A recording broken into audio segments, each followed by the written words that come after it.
हैं आप सभी लोग। जल्दी से बताइए कि क्या आप सभी लोगों को मेरी आवाज सही से सुनाई दे रही है? 2 साल या किसी-किसी के लिए 3 या 4 साल, हम सब ने अपनी लाइफ़ का एक बड़ा हिस्सा सिर्फ़ एक सपने को दे दिया। सुबह को लेक्चर्स, दिन भर क्वेश्चंस, रात को मॉक टेस्ट, हर संडे रिज़ल्ट, हर मंडे गिल्ट, हर महीने एक नई स्ट्रैटेजी, हर दिन एक यही सवाल, इस बार हो जाएगा ना? धीरे-धीरे जेईई सिर्फ़ एक एग्ज़ाम नहीं रहा, वो हमारी आइडेंटिटी बन गया। अगर मार्क्स अच्छे आए तो हम अच्छे हैं, अगर मार्क्स बुरे आए तो लगता था हम में ही कोई कमी है। रिज़ल्ट के बाद counselling, cut off, seat allotment, refresh, refresh, refresh और फिर वही कंपैरिज़न, उसका हो गया, मेरा नहीं हुआ। कभी-कभी ये लगता था कि काश एक रैंक और अच्छी आ जाती तो शायद सब अलग होता।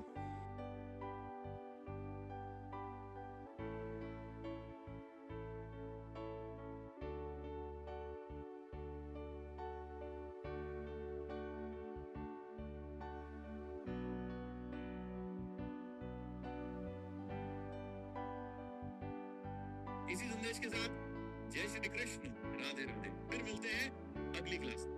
तब तक के लिए tata and bye bye. Bye bye. I love you all, love you all.